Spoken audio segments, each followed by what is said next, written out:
aplicação direta de fórmula também, ó. 2022, o EMA 2022. A ficção inspira uma questão de física. Leia a situação que o protagonista vivencia em Canaã.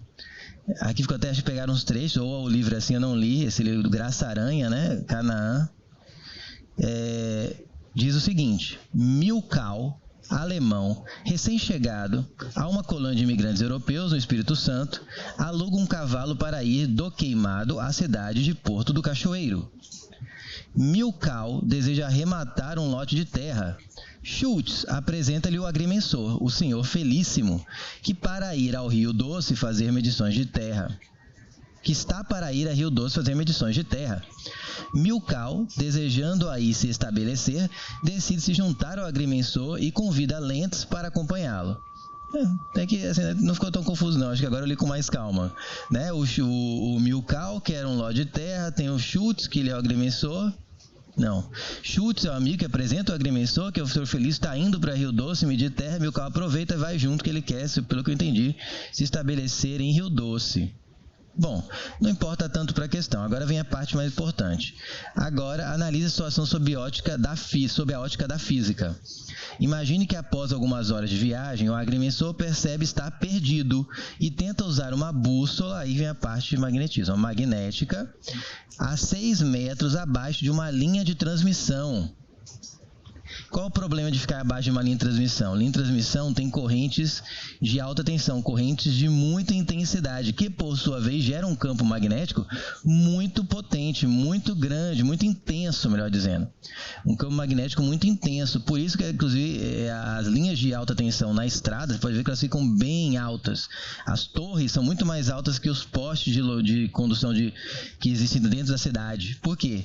Porque a intensidade da corrente elétrica, a voltagem ali da tensão naquelas correntes, naqueles cabos é muito alta, gera um campo magnético muito intenso que poderia causar até problemas de saúde, chegando até problemas de saúde, mas quando não, pode estragar aparelhos elétricos. Você coloca coisa eletrônica em campo magnético muito forte, você começa ali ou detona o aparelho, tá?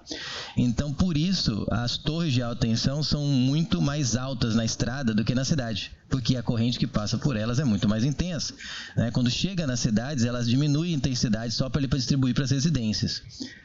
A voltagem diminui, né? Tem um transformador ali.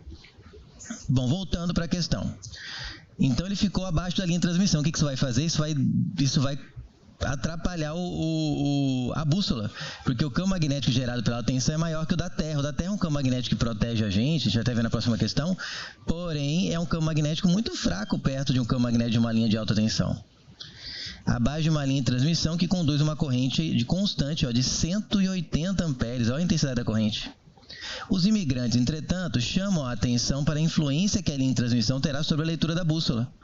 A bússola vai acabar lendo mais o norte magnético do campo magnético da linha de alta tensão do que o norte magnético que faz a bússola apontar para o norte geográfico, né? Que gira o ponteiro da bússola e faz com que o ponteiro dela aponte para... Então a bússola vai começar a seguir o campo magnético da linha de transmissão e não o campo magnético da Terra, e vai mandar todo mundo para o lado errado. Só se coincidir, né? Considere a permeabilidade magnética do meio 4π × 10⁻⁷ Tesla vezes metro por ampere e as informações do texto para responder à questão. O campo magnético produzido pela linha de transmissão na posição da bússola é... Bom, aqui já é uma outra equação, né? Na questão anterior foi o campo magnético produzido no interior de um solenoide. Aqui vai ser o campo magnético em torno de um condutor, e seria assim o campo magnético produzido por um condutor retilíneo, que seria o fio de alta tensão. Tá? Como que funciona isso? A equação que determina de novo, o campo magnético é uma grandeza vetorial. Então, ele tem intensidade, direção e sentido. A intensidade você calcula pela seguinte equação. A intensidade do campo magnético é μ, que é a permeabilidade magnética do meio, vezes I, dividido por 2πd, onde D vai ser a distância do ponto em que você quer saber qual é a intensidade do campo até o condutor que está produzindo o campo. Então, para você enxergar melhor, ó, imagina aqui um fio condutor, tá? E aí está passando uma corrente por dentro dele aqui, tá certo? E aí você vai usar a regra da mão direita para achar o sentido do campo magnético. Vai ser um sentido circular, né?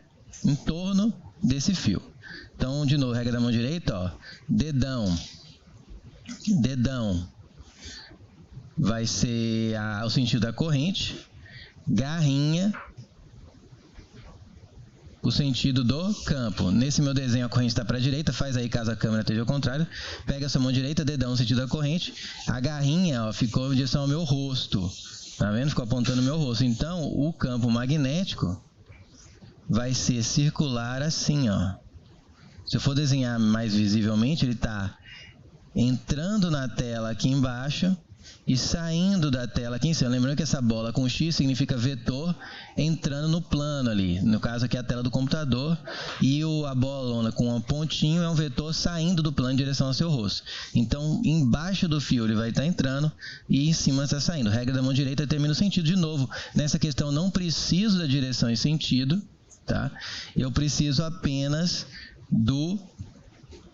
eu não preciso de direção e sentido, eu preciso apenas o quê? Da intensidade desse campo que eu vou obter por essa equação. Então vamos lá.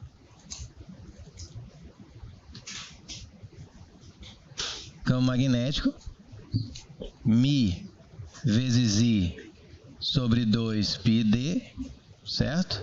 Mi vezes I sobre 2πd. Eu pego o Mi, 4π vezes 10 a menos 7. Eu pego o I, 180 amperes. 2 é uma constante, π é uma constante. E o D é a distância. É que eu não coloquei, né? Por exemplo, se eu quero medir aqui o campo elétrico aqui embaixo do fio, ó. Também vai ser entrando, que são círculos concêntricos aqui.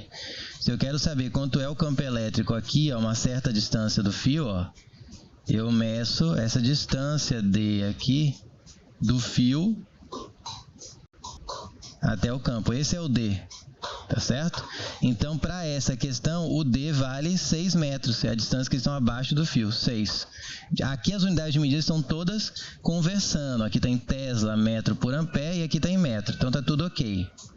Aí eu corto o π com π, o 4 com 2, fica 2. 180 por 6 faz por 3, depois por 2, ou por 2, depois por 3, né? Por 6. 180 por 2 dá 90, 90 por 3 dá 30, olha como fica mais fácil. Então, 180 por 6 dá 30. Eu penso que 18 por 6 dá 3, tá? Também serve. Então, vai ficar 30 vezes 2... né? Dá 60. Aí tem esse 10 a menos 7. O que? Tesla. Só que as respostas estão em microtesla. Lembrando que esse aqui, ó, é um prefixo de unidade de medida que corresponde a 10 a menos 6. É um micro, representado pela letra Mi, que é essa letra grega aqui, ó. As pessoas chamam de Uzinho. Então, só que aqui, ó, eu vou fazer... não tem π, não.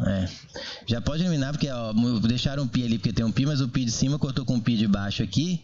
E você já elimina, então, não tem π na resposta, eliminar A e a C.